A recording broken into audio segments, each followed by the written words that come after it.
Hey Zwifters, I'm Simon Schofield and this is the Zwiftcast. Coming up on this episode, trainer talk, the announcement season is over, the buying season has begun. What's hot?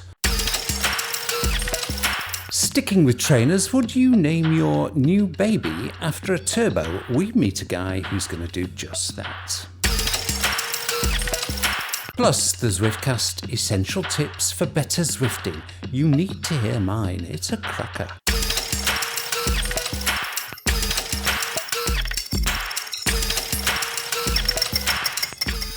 Well, the other 2 points of the Zwiftcast triangle are, I'm delighted and grateful to say, present and correct. Fresh from a trip to the US of A and bursting with news of interest to Zwifters, is the great man himself, Shane Miller. G'day, mate. Good afternoon. How are we doing, Simon? Very well indeed, thank you. Can't complain. Little equipment mess up at the beginning there, but all sorted out now. And ensconced in Wisconsin, broadcasting Zwiftiness to a global audience, is my friend Nathan Guerra. Yo, dude, what gives? Hey, Simon, how's it going? What gives? What you mean? What gives with what? You know, what's made you happy today? Lots of time with the kiddos today. So it's getting cold, and s'mores and bonfires is what was going on today. That was what was going on. So that was nice. Well, strange you should mention. Well, not strange actually, but happy you should mention your kids because kids' names figures later on in the Zwiftcast. But we'll get to that shortly. First, there's a bit of a trainer focus to this episode actually because Shane's just back from Interbike, the other bike show, the one that's not Eurobike, and there was much to discuss, which we'll get to shortly. But first, GP Llama, the results, as previewed in the last Zwiftcast, of your promised assault on Zwift HQ, accompanied, you promised, by a flock of spitting alpacas, if I remember rightly, demanding that the text on the screen in Zwift is removed from its current central position to a more conventional lower third position. How did that go, Shane? Any success, mate? Did we not talk about the weather here first? Did we not talk about how the training's going? Unfortunately, nothing to report. Shall I take that as a no? No comment. No, I was unable to persuade them. We'll see how we go. I mean, we're always due for another update. Updates from Zwift, as we know, just drop out of the sky, sometimes late on a Friday, early on a Monday. We're not quite sure. Fingers crossed it just might pop up or, in this case, pop down to the lower third in the next update. We shall see. And, I mean, we're going to talk about this later on, but we're nearly at the end now of, I think, 8 solid days of Innsbruck. I know you spent a little bit of time kind of off the record, most of it probably, with the great man, the king of Zwift, the man with the plan, the mighty John Mayfield. Did you kind of dare to mention world switching to the John? I did. I had lunch with John. Good catch up, just to get the lay of the land and where things were at. I think he'll warm to the idea that we all want world switching. And when I say all, I mean 100% of people on Zwift, I think, want world switching or the ability to choose worlds. So I think he'll warm to it. It might take a few more people to just put the idea forward. So if you're listening, you'd like world switching as well, just make it known. Just put a comment in either Zwift riders or Zwiftcast listeners. Maybe raise a support ticket with Zwift, just saying, hey, guys, I'd love to be able to choose my world. I think that might just get him over the line. Nathan, do you think John's persuadable on this? I mean, I know we bang on about it a lot, but I have to tell you, HQ, if you're listening, we are going to continue to bang on about it because it's really what Zwifters want. Do you think John's listening, Nathan? Yes, I think so. Like you said, plenty of times. Not sure why the reasoning is for not having it at this point, but I do get the feeling a lot of times that it's like, this is a really cool idea, but it's going to maybe do unknown things. And then those scary unknowns are just always too scary. I don't know. So I struggled to, as we all do, struggled to see a reason not to do it. Anyway, I'm sure we'll return to the subject because it will keep on coming up until Zwift HQ decide perhaps to do something about it. All right, trainer talking a bit. Numbers, guys, are steadily climbing on the platform. I mean, I saw 3,000 on the other day, and the trajectory as the days darken and get cooler, apart from in your lovely part of the world, Shane, numbers do start to steadily climb. Last year we saw just shy of 10,000, I think. So let's get our predictions for peak Zwift numbers in early this season. I would think HQ are hoping that we're going to crack the 10,000 barrier at the very least, and perhaps by a significant margin this year. So let's get our guesses in, boys. Nathan, what do you think the biggest number of people on Zwift at one time we will see this winter, and when will it be? Man, 15,000. Yep, and I think it will be January 23rd. That will be a 50% uptick. I think they'll be pleased with that. I'm going to get in early with my date. I'm going to go January the 10th, which is like a week after everybody says, I've got to do something about my belly. Shane, your guesses, please. Look, I'm going to go with all the ones. 11,111. So 111, all the ones. Make it easy. I think January 2nd, though. I don't know if the general pop is really what's going to push it. I think it's the serious cyclist who's like, oh, really time to start training now. So my guess, I'm going to be annoyingly compromising here and go somewhere kind of between the two of you. I don't think we're going to see 15,000. Sorry, Zwift. I'd like to, but I don't think we are. I think we're going to see maybe 13,500. And like I say, January the 8th to the 10th will be my guess. It's not going to happen on January the 2nd. January the 1st, everyone's still drunk. January the 2nd, there's that kind of... There's that massive guilt trip, isn't there? That's what I was hoping for. That's what I'm aiming for. Yep. January the 3rd, it's like, oh God, I've really got to do something about this. January the 4th, you surf the internet. Anyway, I'm not going to go on about this. On the 5th, you have Ant Plus connections. On the 6th, it's Bluetooth problems. On the 7th, you're still trying to build the trainer and install the cassette. There we go. Okay, I get it. I get it. The 8 days of Zwift. Oh my gosh, we're singing a song about it. Yeah, it's like the 12 days of Christmas, isn't it? Yeah. And on the 9th, Shane, you rather modestly forgot to say that they discovered YouTube, GP Llama, and all your videos fix all their problems. Yeah, before you hook it all up. Yeah, okay. Yep. Anyway, we shouldn't be talking about Christmas in September. That's the kind of thing that annoys people. It certainly annoys me. Trainers, Shane, let's get on to trainers. An overview of Interbike, please. And specifically, actually, first, I'd like to hear what you think about Kinetic's eventual entry into the smart trainer stakes. I mean, I know they kind of had a smart trainer, but this is like a proper smart trainer. I think it's the R1. People love their rock and roll non-smart trainer with a passion. And now they've got side-to-side swayage in their new smart trainer. So, any good? Yeah, look, this was really interesting. I think a lot of people have expected Kinetic to make one of these for a very long time now. Being the road machine and the rock and roll have been out for a long time. They've got the smart control machines, which are still wheel on. I think everyone knew it was coming. Well, we saw it. Well, technically, we didn't see it at Interbike. It was showcased to us outside of the show, a little bit undercover. Ray and I had a quick look at the thing. We haven't got on and used the full Zwift experience yet. We just got to see the form factor. It was funny. Ray and I, DC Rainmaker and I, both sat side by side and grilled Jason from Kinetic about this. Like, what's the maximum watts? What's the maximum gradient? What's the protocol support? We were like 1, 2, 1, 2, 1, 2. I felt sorry for Jason. We almost had to sort of give him a cup of tea and calm him down afterwards because we hit him really fast with all the specs we needed. Look, the trainer looks pretty good. We had a quick ride on it. It does give that rock and roll feel. So it's about time to see that green machine. I'm going to have a bit of trouble with it trying to make videos with my green screens on it, though, because it's going to disappear. So we'll see what we can come up with there.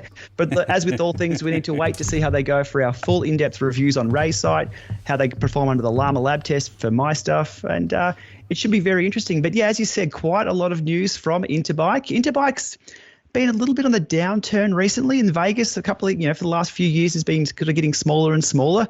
Bit of a revival this year up in Reno, and it was really good to go up there myself and meet with everybody. All the manufacturers were there, and we had a few little leftovers, I guess, or a bit of a dessert from Eurobike. So just running through my list here, we have Tax announcing we saw the Flux 2 announced. The Flux S has come along, which is the little baby to the Flux 2. It's pretty much a Flux 1 with a redefined internals, a bit of a cheaper price as well. So 2 Fluxes and the Smart Bike on show, plus the Neo. Let me just stop you there, Shane. I have to say, I've not spent much time going into this, but Tax, they're getting like Apple now, because like the last iPhone announcement, there's like 3 iPhones announced, and you're not quite sure by the designation what each one is, and you've got to go and read 3 blogs to discover what the new model might do over your current model. I feel a lot that the Flux is kind of in that territory now. I mean, what's the difference with the S? Is it an S? Is it smaller, cheaper? What? Yeah, well, that's exactly the feedback both Ray and I gave to the team from Tax. But we're not quite sure what the difference is between the two. Couldn't you have just come out with version 2 or something like that? But I think the Flux S, again, lower price point because it's getting very, very competitive in that mid-range. So they've dropped the price on that. The difference between the two, the Flux 2 is meant to have a little bit more beefier internals, again, a bit of a better ride feel, a little bit more accurate in power. But look, at the end of the day, the real differences between the two, I'll have to put them both side by side and run them through myself. And then I'll present that over on YouTube as well, because even I'm a little confused about why they do 2. But yeah, good point. My confusion there is with the S and the number 2 look very similar. I just really hope they don't bring out a Flux Z in the future, because we're all going to be a little bit confused if we just quickly glance at these spec sheets. I mean, we are going to focus a bit on trainers because it's kind of training time of the year. What are you riding at the moment, Nathan? I'm currently on a Hammer, actually, from Cyclops. Yeah, I've been on it for a while. It's the only... So, yeah, I'll just leave it at that. I'm on a Hammer. You're on a Hammer. Yeah, no, that's fine. Well, I wanted to bring you into the conversation. I don't want to give any biases. Like, I was about to start complaining about other trainers. And I was like, I'm going to stop right there. You can complain about the Hammer if you like. I mean, if there's anything to complain about. Well, yeah, there were some issues with it here and there, but it works fine. So it gets the job done now. Yeah, look, interesting. Nathan says he's on the Hammer because I've just stepped off just this morning the H2, which is the Hammer 2. My video on that will be out just after the podcast, actually. So stay tuned for that one on the H2, which is again, a revision of the Hammer. Probably not version 2, but a few enhancements made. So that's coming as well. But look, I'll continue through my list here from Interbike as well, just quickly, because there's quite a few things on show there. As mentioned, the Crown Rollers, which are a really weird kind of rollers that you ride just freewheeling along, good for leg speed. These ones are actually, what would you call it? Not concave, they're convex. So they sort of push up in the center. If you're watching someone on it, you're like, oh, you're going to fall off those things because it's going to push you over the edge. But the way physics works, it keeps you in the center. It blew my mind. I had to do a full video instantly about that. And within an hour of riding them, I had a video up for the guys because I was just blown away and turned on my head about how these rollers actually work. So Crown Rollers, watch out for Manura. They've been around for a long, long time in the indoor trainer space. So their first direct drive, Stac Zero had the Halcyon, the wheel-on trainer that works with magnets. Really, really interesting. And as you said there, the Kinetic R1 direct drive rock and rolls we've spoken about earlier. So quite a few leftovers there. It's really heating up in this mid-range space. So for the consumer, it's a really, really good time to be into indoor bikes. Yeah, for sure. Simple question, Shane. If you're considering buying a new trainer, why would you not buy the Kicker Core? I can't come up with a reason why you wouldn't buy the Kicker Core. It builds on the Kicker 1, 2, and 3 generations. It has through axle support. It's quiet. It's a good ride feel with that flywheel. I mean, I've not ridden one. I have to say, but obviously I've seen it, and this space now is so crowded for consumers. I mean, it is getting a bit like Apple and phones actually now. There's just so many that you kind of, certainly I know your purpose or aim in life, or the thing that motivates you to get out of bed in the morning is make life simple for people. I mean, making life simple for people. Why would you not buy Kicker Core? That's kind of what I feel. Am I right? Yeah, look, there's a few little gotchas there. So while I've just sung its praises, I'll now stick the knife in. It doesn't come with a cassette, so that's another cost on top of that. You might need a cassette tool to install that. It doesn't have cadence. So if you're connected to an Apple TV and you want that power, controllable trainer, and cadence all in the one Bluetooth channel, you're not going to get that. Yeah. I mean, I must say, I'm not being paid by Wahoo, but when people come to me, which they do quite a lot, I mean, people in my club and stuff say, what trainer should I buy? I mean, my stock response has always been, get the Neo. I don't care what it costs, get the Neo. I think my stock response now actually would be get the Core, actually, because it does seem a great buy, just a great buy. Anyway, enough of that. Great cue for the next item for that. Thank you, Shane, for that. And I've had this feature on hold for a few weeks, since Eurobike, actually, and this is the Stac trainer, which Shane just referenced briefly there. And for those who've not heard of it, it's very, very, very innovative, completely silent, and that's because there's no contact of any kind in the mechanism that provides variable resistance. It's super clever because it's all done with magnets. Here's a bit more on that. For a trainer which really is like no other, the Stac looks surprisingly, well, like a trainer, and actually like an old-school pre-smart trainer revolution trainer. It's a pretty basic A-frame, but the magic happens with a set of calipers which line up with, but do not contact, your wheel rims. They hold powerful magnets. The initial idea actually came from looking at the braking system on some amusement park ride, and seeing that there was a no-contact braking mechanism that just used magnets was a pretty interesting concept. That's Andrew Buckroll, the CEO of Stac and one of the founders of the company. To the non-mechanical engineer, which would be me, you look at that and you think, well, how can it possibly be accurate to within 2, 3, 5 watts? I mean, the distances and the tolerances must be tiny. So the way we control wattage is actually through a feedback loop, where we make micro adjustments to the magnet position based on what your current riding wattage is. So we take a very accurate reaction force value through the load cell that we use to mount the magnets on. And using that measurement and the current wattage of your pedaling, we will make these adjustments, and we will exactly match what you want to provide. So it's very accurate. It's within 2% easily, and it's very consistent as well, which is the key thing with trainers, is the consistency ride to ride. The no-contact trainer offers full smart functionality. It's got the full simulation mode that you see with all the other traditional smart trainers. There's erg mode, so it can hold your resistance, your wattage. There's a lot of other options that you can use for riding. So we've got some functionality in our app to just control the interval mode and things like that. There's a lot of tweaks that you can make to control exactly how it rides. So there's a lot of customizability, is that you can actually tweak the power output to match your on-bike power meter. Which means that if you swap bikes, for example, or if your power meter breaks or something like that, you know that the trainer will match exactly what you would see on the road. So there's no question whether or not the consistency is there. The very best smart trainers are now silent. The Tax Neo's early advantage in this area has now been matched by the new kicker, and the Stac, with its no contact resistance mechanism, finds being very quiet very easy. The silence is one of the key things that we're seeing the market responding to. A lot of people really like the idea of having something that you don't have to crank up your TV in order to ride on the trainer. The gear train of your bike is the loudest part of it, and unfortunately that's outside of our control. But we have had customers who have said they've been able to diagnose bearing issues and mechanical problems because the trainer is so silent.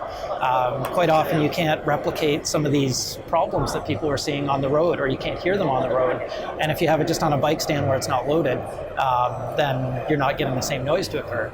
But yeah, silence is a big part of our value proposition. And the all-important question? Pricing is $7.99 US, and it's $8.99 euros, but the euro price includes VAT and shipping as well, so you don't have to worry about the importation. I mean, it's great to see you at Eurobike, but I get the impression that you're quite a small operation. I mean, can you ship in volume? We can, yes. So we are a small operation, so we're a Canadian company that's we've started from the ground up. And we're continuing to grow, so we've almost doubled our volume from last year. But we have production capacity to completely scale up to an even higher level right now. With no giant flywheel and a relatively slimline structure, the Stac is portable. That's a big advantage, says Andrew, especially for athletes competing in triathlon events. Because it's completely battery powered, you can take it to a race, you can use it for a warm-up. You can actually preload a workout so that if you want to do a very specific warm-up, you can set it up, execute that, and then you know that you've done everything you can to prepare for your race.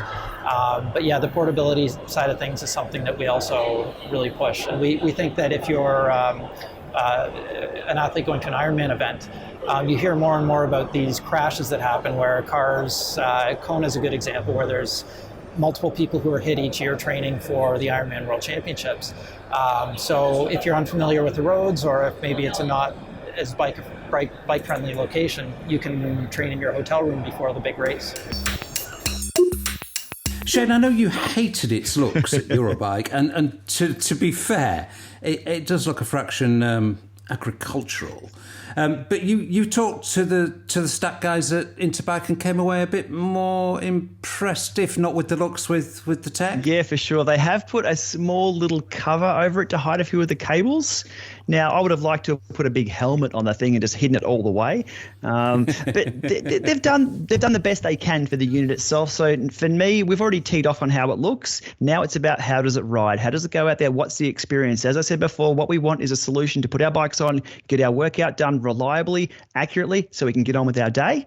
Let's see if it suits all those tick boxes. Nathan, no contacts, which is innovative technology. Now, as I get older and wiser, I I tend to steer clear of anything that's called innovative technology because quite often it doesn't work. But I mean, it is very innovative. No contact, silent, relatively cheap, appealing. Would you put money in, get money out of your pocket for something like this? I want to know how quickly it responds. One of the main things that I look for in a trainer is how quickly it's going to respond to me. And, you know, if I'm going for a sprint or because you're on especially when we're talking about Zwift, you're on an interactive platform. It isn't just about changing slowly from interval to interval. You're doing very fast changes in speed and cadence and power a lot of times. And if it can't respond really quickly with the magnets, that would kind of, I don't know, that would be a huge turnoff for me. And then in a big sprint, if I'm trying to push a max wattage indoors, that's another one where I'm like, well, how much can it actually handle with the magnets? So it's interesting. I mean, it does look like it shouldn't work. You know, it's just like a couple of magnets. I mean, they almost look like brake blocks over the rims, and it doesn't look like it should work, Shane. But it does. I mean, I think the speed of response is very quick because the magnets. And actually, I mean, if we're talking about magnets, I mean, that's how the Neo works. The Neo is full of magnets. I was just about to bring up that exact same point. A lot of trainers internally work with the exact same principles as we're seeing. Now, the key is we're seeing it on the Stac. We can see the wires hang. We can see the thing. That's what I think puts a lot of people away. And all the other trainers that we have, like I'm looking behind me here with the Hammer, the H2 has a massive metal casing on it. It's built like a tank. You can't see what's inside, but inside there, it's electronic resistance control. Interesting. Okay, that's enough trainer talk. Well, I'm sure we'll come back to it. Let's move on. Nathan, what are your children's names, please, if you don't mind telling me and the enormous global audience that listens to the Zwiftcast, your kids' names? Yeah, starting from oldest to youngest, it's Asa, Karis, Kyle, Micah, and when we had number 5, we named him Milo Paxton, and both of those mean peace. So okay, that's nice. Yeah. That is nice. So you've got a kind of mixture of traditional and conventional there. Shane, I know you're blissfully free of expensive regrets, but if you had one, a boy, let's just say a boy, what might you call him? I mean, I'm not asking maybe for a specific name here. Would you go like what people know now as traditional names, like, oh, I don't know, Eric or Mike, or would you go for, River or Sunset? Look, I think it'd have to be a choice between two terms I always use. I think it'll either be AMP plus FEC or Bluetooth FTMS for my kids' names. You can't call it Bluetooth. That's a stronger Bluetooth. Connection. I mean, I think Bluetooth has a stronger connection. I think we got to go with that. I mean, and I tell you what, both of them would be in trouble if there was any. Dropouts. Yeah, exactly. Dropouts. No, they'll be in trouble if there's any dropouts. Drop out. Eat your dinner. Bluetooth, shut up. Yeah, no, I'm not sure I can see that working. But funnily enough, a Zwifter leapt onto the big Facebook group recently to ask for ideas for a name for his new baby on a Zwift theme. I know, but the response was enormous. I mean, it was a really entertaining thread. What on earth was he thinking about? I had to find out some more. Welcome to the Zwiftcasters, Sonny Francis Aquino, who goes by Francis. Hi, Francis. Hey, hi there, Simon and Nathan and Shane. The other guy, Shane, yeah. Yeah, hi there, guys. Every so often a post like this comes along and it just kind of captures people's imagination. And the post said, hey, anybody got a suggestion for a baby name, a Zwift-related baby name? What's the story, Francis? I started Zwifting roughly about same time when we found out that we're going to have another member of the family, early 2018. And then when we figured out it's going to be a boy, we were figuring out what would be a creative, cool, unique name. nothing really stands out. And the day before yesterday, I was doing the tour of Innsbruck first stage. And I had a bit of an idea. Why don't I throw the question to the group and see what would be their suggestions? And I was hoping to get 1, 2, or 3 suggestions. Having gotten about 300 and was blown away by it. Some of them are really, really good ones. And I've heard the big guy, Eric Min, also pitching up with his own idea. I think he favoured Jarvis, which is a favourite of mine, actually. But that's because I like Jarvis Cocker, who used to sing for Pulp. But listen, we'll get into the name choice if you've made one in a moment or two. First of all, let me ask you, what did your wife or partner or significant other make of this decision to source a Zwift-related baby name? Well, she's kind of like warming up to the idea, because we've gotten a few suggestions that are sounding good and make sense, because it has to be unique. It has to be catchy. It has to be relevant. Okay. Well, listen, when you say she's warming up to the idea, does this suggest she thought it was a crazy idea in the first place? In the first place, yes, she said they would be calling them Watopia, because she knew about the place, and she said, and said, yeah, well, they were suggesting it. Did the kind of size of the response surprise you? Very much. Like I say, I was doing the first stage of Innsbruck, and I couldn't focus. Because I couldn't focus on the ride, because I was on my phone reading through the messages, and I was laughing and chuckling. I couldn't hold the wheel. And some were funny, and many were inventive. Cadence was suggested, but maybe better for a girl. Watopia, obviously, with some saying to use it as a middle name. Flyer, people making a point, I think. Axel was clever, and so was Alp. Dongle was a bit silly, and I'm not sure Sprocket would work. Pain with a Y was quirky, but Kicker, no, too much. Hank is conventional, but a good link to Zwift. Same with Scotty. Chain was clever, and actually quite good, I thought. There was a llama and a coll. Think about it. Miles, and then he can go far. Got a few likes. Presta for a girl, Schrader for a boy. Good thinking there. One of my favourites was... why don't you call your new baby FTP, and then you can sit back and watch your FTP grow? Wow. Yeah, I was away with that one too. It's so creative. It's so nice. And some really, really creative ones. And then, well, there are lots of passionate people, and I'm not going to be surprised that they're passionate and creative at the same time. So, Francis, let's get to the favourites then. What are the top 3 favourites of yours at the moment? The top 3 would be, I'm going to go... Third is Jarvis. Second is, well, I think there's only one too, because my wife said no, that one. And I think the most possible one is Neo. Neo, okay. Which wouldn't be a coincidence, because that's what I'm using as a smart trainer. Tax would be very happy about that. There were a lot of suggestions for Ride On. Ride On, yes, that's the third one. Oh no, the second one, because my wife says with a Y instead of with an I works good, but he may have to spell it every time he would be asked what's his name. With Neo, it's kind of like straightforward and clicks, I guess. Yeah, no, I can see that. Does your wife Zwift? Is she a Zwifter? Not yet. Maybe after we have the baby, she might probably. Well, if you're going to have a baby called Neo, I think maybe, or Ride On or Jarvis, I think maybe she's going to have to be. That's gonna be the favorite so far.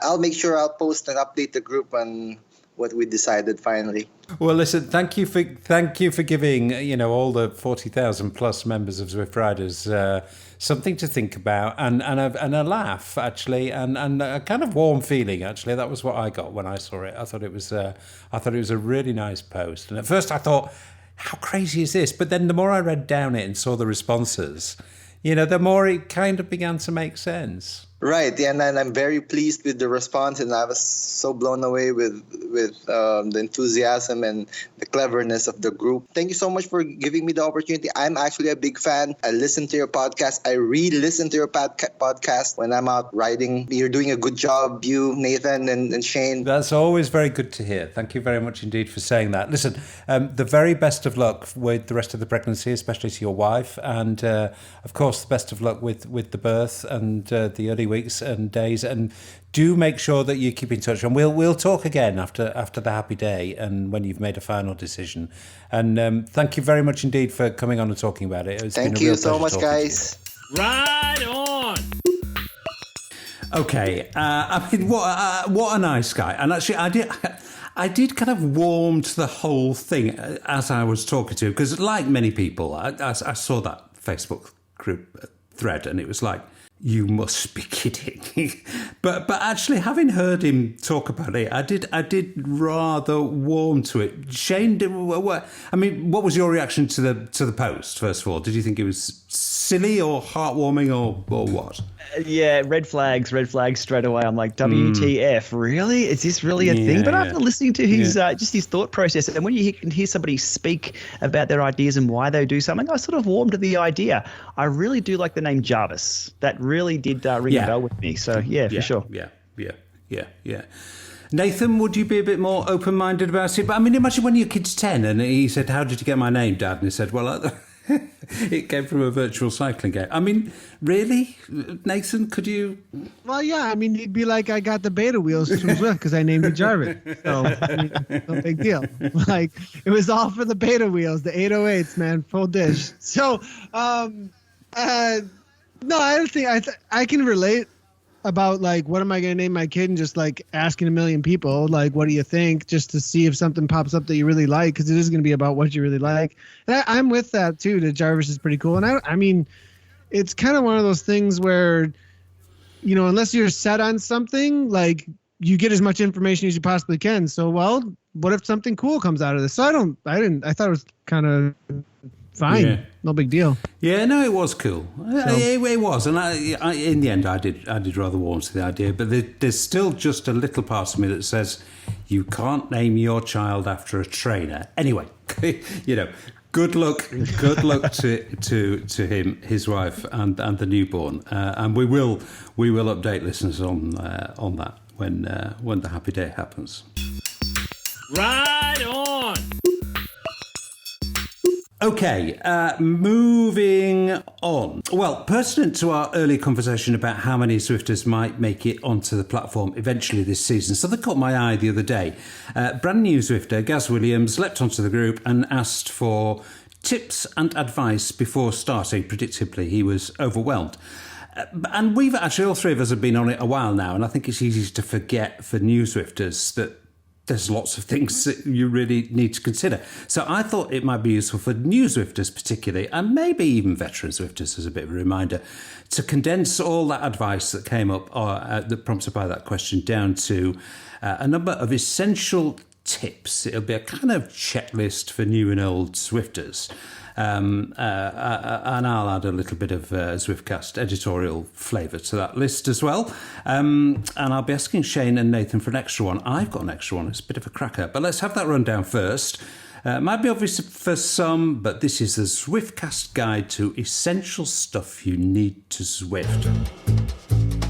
Number 1, get a fan, maybe 2. You'll die without one. Zwiftcast tip, don't bother with the Dyson. They look pretty, but they don't shift enough air.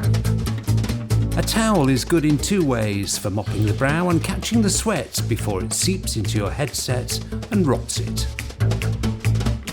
Rotting the floor or carpet is not good, so buy a trainer mat. Zwiftcast tip, the cheap stuff works really well, but the dedicated mats, I've used both Wahoo and Elite versions, really are good. Number 4, get a desk. Keyboard, mouse, beadorn, TV remote for controlling fans or AC, you need them all to hand, and the desk's built for the job. Do the job. Make a pre-ride checklist. Nothing worse than jumping on, getting going, and realising you've forgotten something crucial. Do up the rear skewer good and tight. It holds the bike in the trainer. Indoor crashes really are a thing. Don't be that guy or girl. Tunes, you need tunes. Make playlists, lots of them. Do group rides. They really are fun and motivating. Yes, flyers are annoying, but a well-run group ride is a thing of joy. Zwiftcast tip, I've never had a bad experience on a WBR group ride. Other group rides are available. Do an FTP test, yes, it hurts, but the results are the basis of your training. Don't skip it. Zwiftcast tip, unless you enjoy being the butt of humour, don't post the results on Zwift riders. Give ride-ons. Come on guys and girls, Zwift is a social platform. Don't stint on the socials. Use the companion app on your phone or tablet as a second screen. It makes more things more easy. And finally, accept that no one understands the trainer difficulty setting. Read the Zwift Insider post about it. It will help. Right, here's my addition. I'm terribly pleased with this because I've never, ever, ever seen it recommended anywhere, but I use it all the time, and this is it. It's a back scratcher. A what? Now, you know how... no, seriously, a back... You know, they're things. They're things, Shane. They are things. It's like a... ones that you buy. Oh, yeah. It's like a metal claw. Yeah, it's like a claw, and it comes on like a telescopic thing. I mean... I don't know about you guys, but my back, particularly underneath, the bib shorts, where the bib shorts crosses over, it gets very sweaty, and my fan's at the front, so that does nothing to alleviate the itchiness caused by sweat, and I get really, really itchy, and it does drive me mad, and it does put me off. So I thought, what can I do about this? And I remember as a kid, my granny had a back scratcher, and I always loved that, going to her house when I was very young. The first thing I used to go for was a back scratcher. I don't know why, but anyway, I went onto Amazon and I bought several back scratchers. They're like cheap as chips, little metal claws, telescopic handles, so you can adjust the length of it. I mean, they are completely brilliant, and I use it every time I Zwift. So that's my top tip. Beat that, Shane.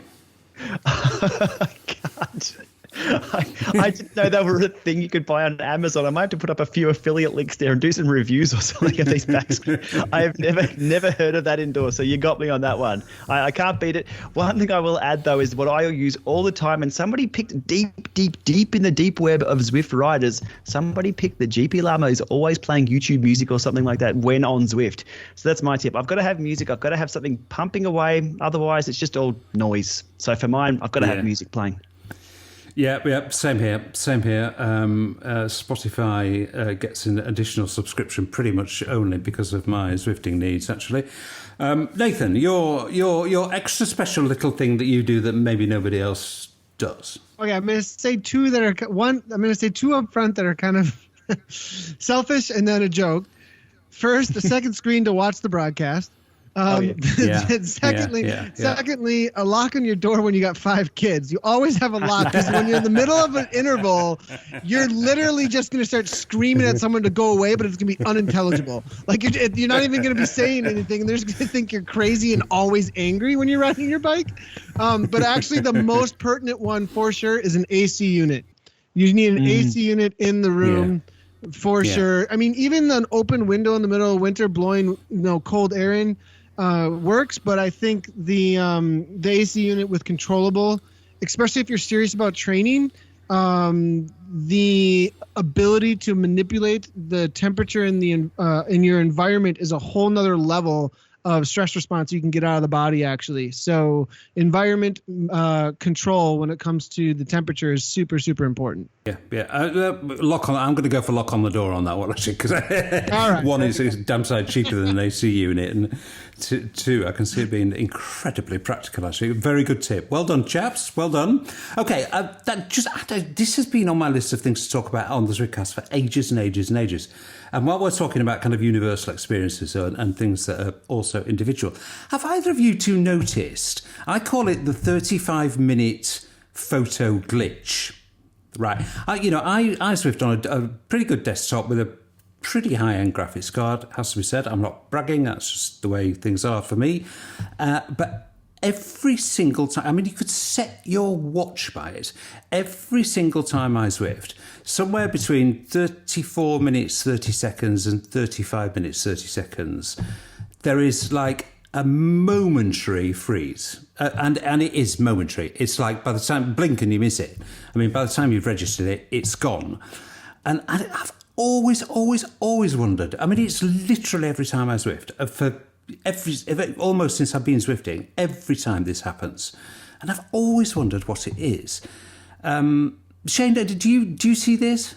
I'm just sitting with my mouth open, and I've just done a recording, and I record the Llama Lab tests that I do, which run for about 38 minutes. Now, in the last section, I'm doing my over and unders, and there's always that little hiccup. There's always a stutter, but I've always thought, okay, it's just I've never ever put it down to the 35 to 36, as you've just said. That's it. I've actually got this captured in a number of videos, and it keeps stuttering at exactly that time.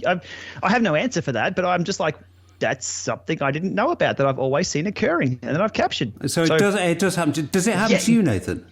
I know what you're talking about only because you just said it, and I think I've Zwifted so much that I think it's like subconsciously I know it's there, and I just don't think it's one of those things I don't even think about and never thought to like look at the timing or anything. But like it'd be earlier in a ride for my longer rides, there'd always be this little hiccup. Yeah. I mean, it's tiny.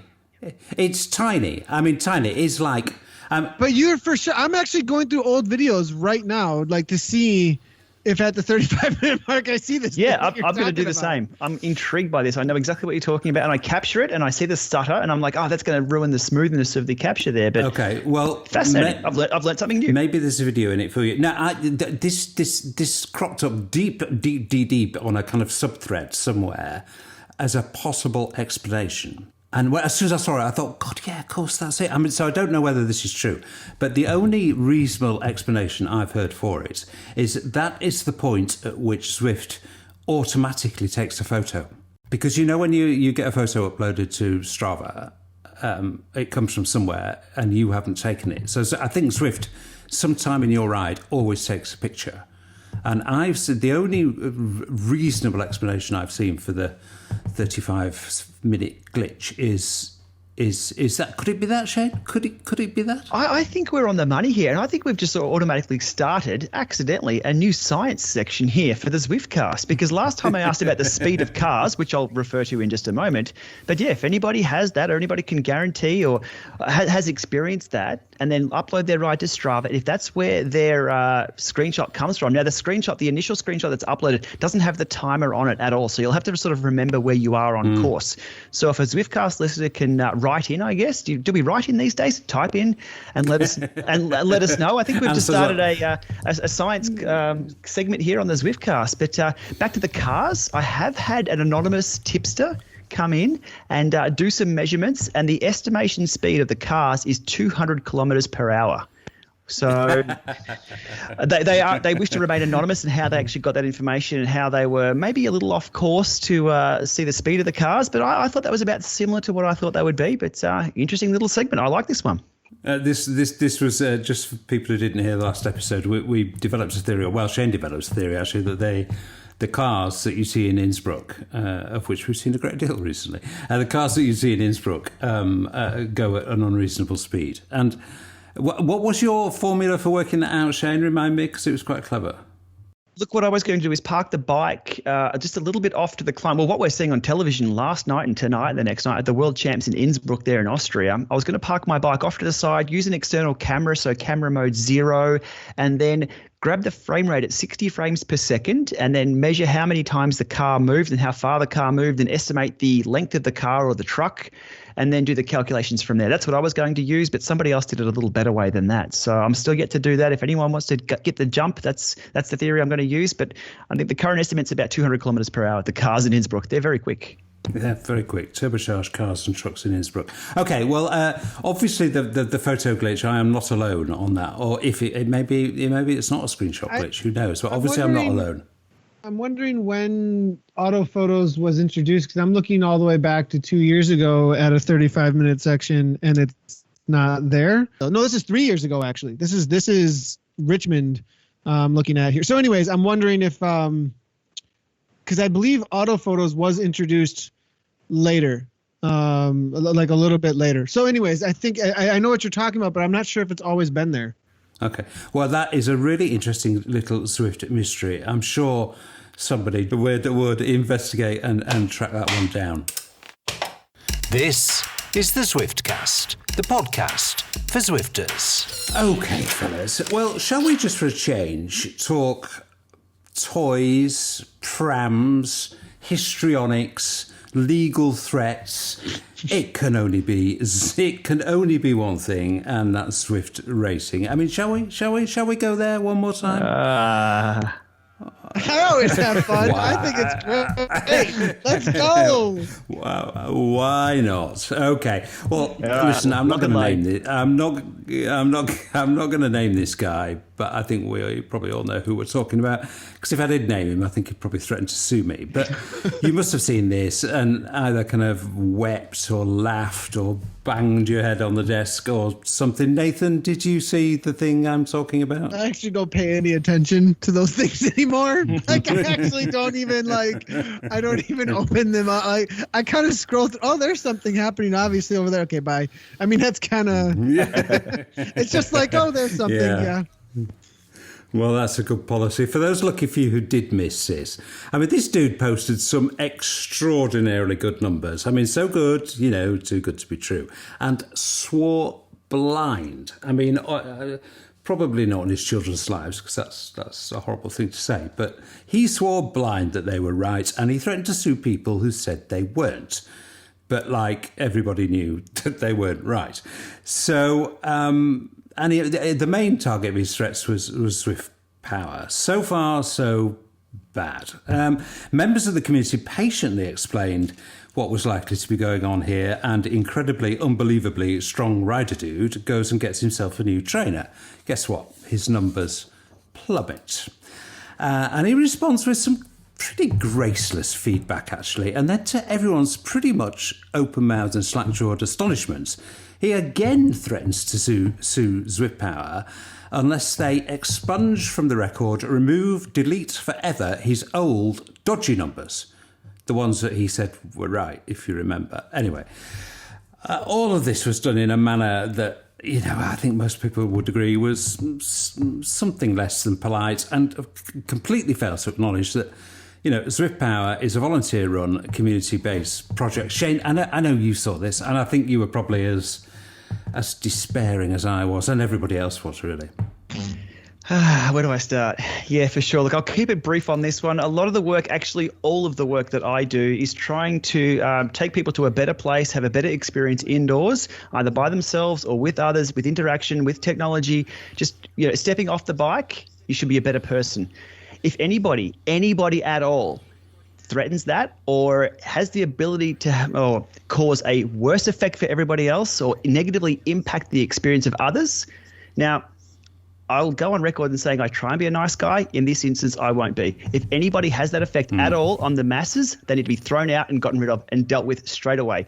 Goodbye. You are not to be dealt with. Yeah. You should never, ever be in a position to negatively impact everyone else trying to have a good time or being better people. So in this case, I'm very strong on this one. Cut this thread off, cut this instance off. The terms and conditions should take care of people like this. And I know in Zwift, the terms and conditions have been breached many, many times by many people in the community and nothing's been done. These people need to be dealt with and moved on. Yeah. Kicked out of the groups. They should not be able to contribute. I think the Aussie approach is bang on there, Nathan, don't you? I mean, Zwift Power, for a start, should just say, okay, guy, you're off. You're banned. Yeah, I think you DQ him, you attempt to explain like people did, and then you just let him go. I mean, he obviously doesn't really have any interest in participating in a manner that is, positive for himself or anybody else. What do you do with people like this? I think is one of the things too that you were saying. I mean, I don't know. I think there's a lot of people fooling themselves though. When Alp to Zwift first launched and I'm looking at the leaderboard, it drove me crazy. I guess I'm kind of graceless though a little bit and don't have as much mercy just being a coach who's watched my own numbers I got to remember how long it took me when I first got introduced to watts. I have years before I really got a impulsive knee-jerk reaction response to that's what that watt is, that's what that watt is, that's what that wattage is. But I think a lot of people don't have that kind of experience at all with wattage, and so they make their ego gets in the way and assumptions get in the way, and I ride with fast guys get in the way. It's just on a human level, it gets me. I mean, the guys that run Zwift Power, let's not forget, are volunteers, and you do wonder what kind of effect this has on them. So friend of the podcast, Glenn Knight, one of the main men behind Zwift Power. I whistled him up and asked him, to give me a kind of human reaction to it. And this is what he said. we've made a lot of changes to policies and things like that with the help of Zwift. So they've been very supportive. So we know that we've got a kind of firm backing legally, from a legal standpoint, as long as we're not being discriminatory, which I'm not aware that we have it intentionally. Is it fair to say that you feel your legal umbrella is now sufficiently watertight to tell these people in the politest possible terms to go away and calibrate? Well, I think we're in a really fortunate position in that we do have the support of Zwift. Zwift have helped us get our legal shop in order, if you like. So, we're fairly confident. I mean, that's not to say it doesn't hurt. That's not to say that I don't have sleepless nights because somebody has threatened to do these things to us. It does get you down, even though you're in the right and you've not done anything wrong. Like I said, as long as we stick to the rules and do what we say we're going to do, we're in a pretty strong position. Always good to hear from you, Glenn. I'm sure everybody in the community will be delighted to hear that you do feel you've got robust legal protection against stuff like this. Final question, mate. Where are you? What are you on a farm? Are you in a farmyard? I've just popped out of the office. I'm sat in a park at the moment, so ducks. Yeah, sorry. I have tried to move away from them, but they seem to be following your voice, Simon. Okay, a few little bits of news before we wrap up on this one, which has absolutely flown by, actually, as it always does. Congratulations, really should say congratulations to Tanya Erath, the winner of last year's Academy, who finished her season with a sprint jersey on stages 1, 3 and 5 on the Ardèche International Race. I've personally not heard yet, why should I, but I've not heard yet whether her contract will be renewed for next season. I kind of think it will be. She's actually done very well this season, Shane. I've watched her very closely. And, she's not won much, but to be honest, that's not been her job this season. It's been to be a good teammate. I think Tanya is a really good validation of that particular aspect of the Academy, the whole Academy schemes. Do you agree? Yeah, look, for sure. I've got to say that every time I see a picture of Tanya, she's got a big smile on her face. So an absolutely fantastic ambassador for both Zwift, the Academy, and for women's racing in general.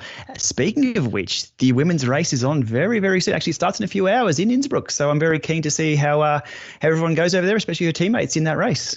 Innsbruck, 8 straight days we've had of it, Nathan. I think that's pretty much the first time anything like that's happened, that Zwift have committed to such a long run on one course. Has it been a success? We know why they've done it, obviously, and some ways why wouldn't they, really, if they have a faithful reproduction of the World's course. The Worlds are on, all the Zwift guys are in Innsbruck. They want to be showing off their course at the pop-up clubhouse they've built. But of course, most people aren't in Innsbruck. Just about every Zwifter is not in Innsbruck, and they've had 8 straight days of a course that some people find a little limiting. Has that been successful? I think from what you talked about there on the marketing side of things, it is successful on the ground there. I mean, to not have Innsbruck up and running, but I guess they could do a world swap. So you could just world swap, Mm-hmm. If we could world swap, yeah. Well, there's ways to world swap. You can just put in world spot, Zwift. Still shout out to Zwift Insider and just head on over there for world swapping. I think so there's a workaround there, but I think they're trying to make a statement though too. I mean, they weren't as involved at Richmond, when they made the Richmond course, and I think there is a statement being made about more involvement with the UCI, more involved. I mean, did you see the announcement after the race today with the Innsbruck race with the junior world team members? They announced it as the UCI Cycling Junior Zwift World Champions. Like that was, or UCI, like it was something along those lines, the title. So I think there's like something more being said by saying during World Championships, we will have 8 days of the World Championship course. I would expect more of this in the future in order to coincide with the calendar of cycling more.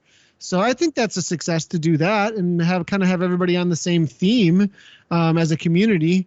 Now, whether or not that plays in people's minds, I don't know. Yeah.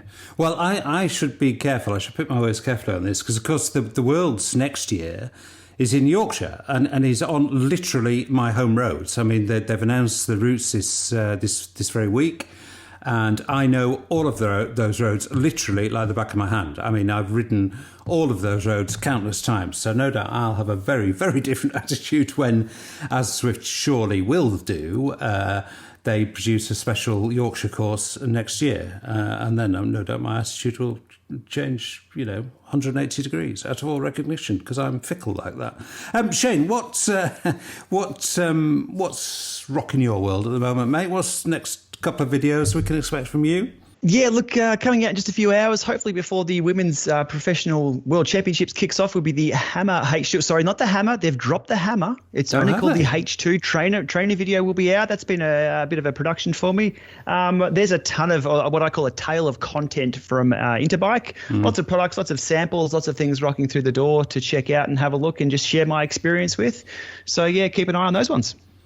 Tell me one thing you've not told us about your visit to HQ.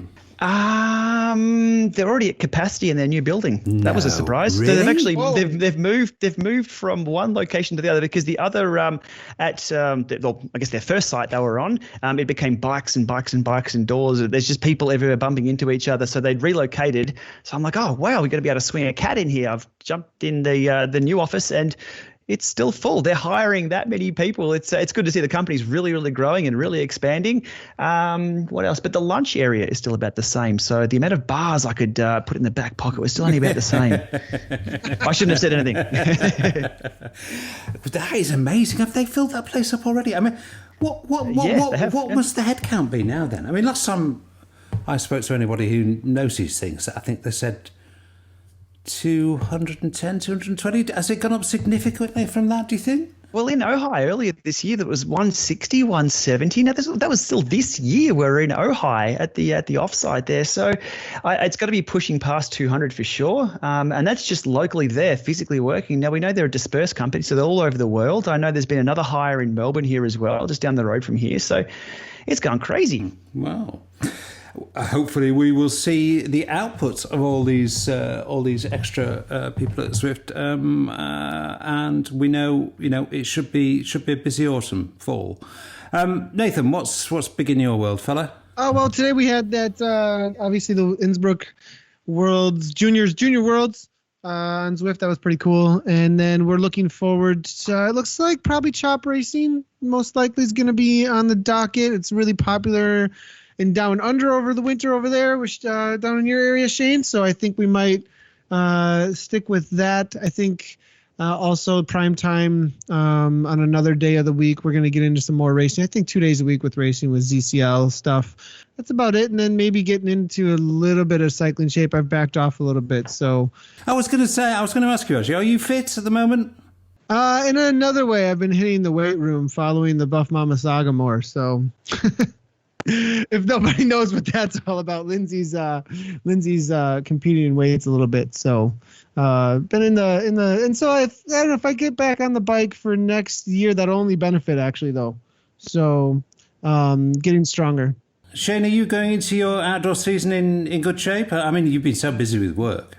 Oh, look, I've spent 6 weeks of the year in the US, so shape is what I'm in. Not fitness, though. So, look, I've just stepped up. I'm now calendaring. I'm tracking my TSS again. There's a little bit of software that's been released that now has sort of future planning of where you can take your fitness and things. I'd sort of ignored that for a long time, but now I see the beauty of doing that. I can see where my next session's coming from and what TSS it's going to put me at, what fitness I'll be at. So I've started that just this week, tracking that, and things are looking good already. I'm motivated to get out and do more case. Yeah. But, we can mention the words. Trainer Road. And that actually was an interesting release this week from them, wasn't it? A big release for them, I think. A very big release for them. Yeah, look, I think it really fills a gap. Now, people say, Zwift versus Trainer Road, are they competing? Well, I think Trainer Road have pulled a very, very good rabbit out of the hat. Rather than going up against Zwift, which they really can't compete in the 3D social environment side of things, they can in the workout side of things, they've turned around, pointed the guns straight at Training Peaks, straight at Strava, and said, we're going to do this ourselves and do it better. And they kind of have. It's really, really handy. So the value there for me, so I'm using Trainer Road for my scheduling and my future planning of rides. And it's just integrates into one system. It's something Zwift really, really need to have in play. They've got sort of training plans there, but there's no scheduling and, future planning of where things are heading. Things are really, really getting interesting in this software space. And in Reno, there was many, many conversations about what's happening off to the periphery of this software world that we all know as Zwift. I think the competition we're seeing in the trainer space is now moving over to the software space. Really interesting times. Yeah, no, I agree. And I think that's an absolutely excellent point you make there, actually, is that Trainer Road, they're not pitching themselves as a rival to Zwift on the things that Zwift undoubtedly do a million times better than Trainer Road, but they are pitching themselves as an alternative or a complement, actually, to Zwift. An alternative for different things, not the same things, if you know what I mean. So, smart move by them, really, really smart move by them, actually, and I think that will do very well. Okay, excellent. Well, that is it. Unless there's anything you'd like to add, fellas. Another highly entertaining hour of my life spent talking to you boys about matters various related to indoor training. But we'll be back for a new episode. If I said sometime in the first 3 weeks in October, and we will probably have a new course, would that be giving too much away, do you think? Do you think that would be giving too much away? No, I think we're due for a new course, aren't we? Yeah, I think maybe. We'll have to see. We'll have to see how things... I don't know. I mean, I hope you're right. Yeah, well, I think I'm probably safe in saying that sometime in October we're going to see New York. I'll go with you there. Yeah, whether it's first 2 weeks or not, who knows? But anyway, we will be back. The next Zwiftcast, I really hope, will have reaction to the New York course. And thank you, boys. Thank you. Very entertaining as ever. Hope people have enjoyed listening as much as we do enjoyed chatting. Thanks, guys. See you next time. Thanks, Simon. Thanks, Nathan. Bye. Just the usual reminder that whilst we're extremely grateful for Zwift's support of the Zwiftcast, the company don't influence anything we say during the broadcast. Thanks for listening. See you next time.